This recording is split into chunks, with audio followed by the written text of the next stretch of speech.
నమస్తే, welcome to 99 TV. బంగ్లాదేశ్లో మళ్ళీ ఒక హిందూ దుండగుల దాడికి బలయ్యాడు. కోకన్ చంద్రదాస్ అనే 50 ఏళ్ళు ఉన్న వ్యక్తిని దారుణంగా చంపేశారు. ఇక కోకన్ చంద్రదాస్ పెద్ద రాజకీయ నాయకుడు కాదు, గొప్ప వ్యాపార సామ్రాజ్యం ఉన్నవాడు కాదు. రోజు తన పని తాను చేసుకునే ఓ సాధారణ వ్యాపారి. కానీ అతని మతం అతని ప్రాణాలకే ముప్పుగా మారింది. ఇటీవల జరిగిన దాడి దేశంలోనే కాదు, బయట ప్రపంచాన్ని కూడా షాక్కు గురి చేస్తుంది.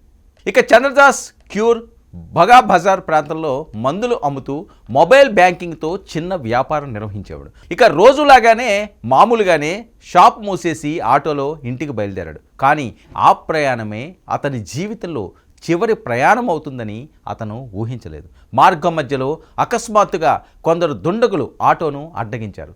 ఏం జరుగుతుందో అర్థం చేసుకునే లోపే పదునైన ఆయుధాలతో దాడి చేశారు.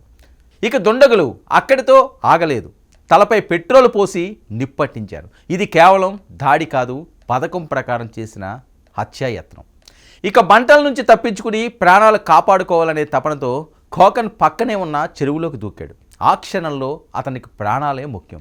స్థానికులు చూసి వెంటనే స్పందించి బయటకు తీసి ఆసుపత్రికి తరలించారు. తీవ్రంగా గాయపడిన కోకన్ చికిత్స పొందుతూ చివరకు ప్రాణాలు విడిచాడు. ఒక సాధారణ మనిషి ఇంత దారుణంగా చనిపోవడం చూసిన వాళ్ళందరికీ కంటతడి పెట్టించింది. తమకు ఎవరితోనూ శత్రుత్వం లేదు, ఎవరితోనూ గొడవలు లేవు, ఎందుకు ఇలా చేశారని మృతుడి భార్య సీమాదాస్ ఆవేదన వ్యక్తం చేసింది. ఈ ప్రశ్నకు ఇప్పటి వరకు ఎవ్వరూ సమాధానం చెప్పలేకపోతున్నారు. ఇది వ్యక్తిగత శత్రుత్వమా లేక మతపరమైన ద్వేషమా అన్న అనుమానాలు మరింత బలపడుతున్నాయి. ఇది ఒక్క ఘటన మాత్రమే కాదు. కోకన్ మరణంతో బంగ్లాదేశ్లో ఇటీవల కాలంలో హత్యకు గురైన హిందువుల సంఖ్య 4కు చేరింది. ఇప్పటికే దేశంలో విద్యార్థి నాయకుడు ఉస్మాన్ హాదీ హత్యతో పరిస్థితులు ఉద్రిక్తంగా ఉన్నాయి. అలాంటి సమయంలోనే వరుసగా హిందువులపై దాడులు జరగడం ఆందోళన కలిగిస్తుంది. 2025 డిసెంబర్లో దీపు దాస్ అనే హిందూ వ్యక్తి హత్య ప్రపంచవ్యాప్తంగా సంచలనాన్ని సృష్టించింది. ఆ ఘటన తర్వాత సామ్రాట్ అనే మరో వ్యక్తి గ్రామస్తుల దాడిలో ప్రాణాలు కోల్పోయాడు. అంతేకాదు భజేంద్ర బిశ్వాస్ అనే వ్యక్తిని అతని తోటి ఉద్యోగే కాల్చి చంపడం మరో షాకింగ్ ఘటన. ఇప్పుడు చంద్రదాస్ మరణం ఈ జాబితాలో చేరింది. వరుస ఘటనలు చూస్తుంటే ఇది యాదృచ్ఛికం అని చెప్పడం కూడా కష్టమే. కొద్ది రోజుల్లో బంగ్లాదేశ్లో ఎన్నికలు జరగనున్న నేపథ్యంలో ఈ దాడులు రాజకీయ రంగు పులుముకుంటున్నాయి.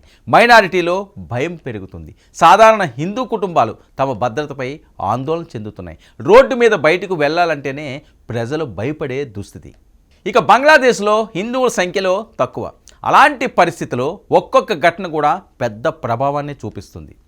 ఇక చంద్రదాస్ లాంటి వ్యక్తులు రాజకీయాల్లో లేరు, గొడవలకు దూరంగా ఉంటారు, అయినా లక్ష్యంగా మారుతున్నారు అంటే పరిస్థితి ఎంత ప్రమాదకరంగా మారుతుందో అర్థమవుతుంది. ప్రభుత్వం ఎలాంటి చర్యలు తీసుకుంటుంది?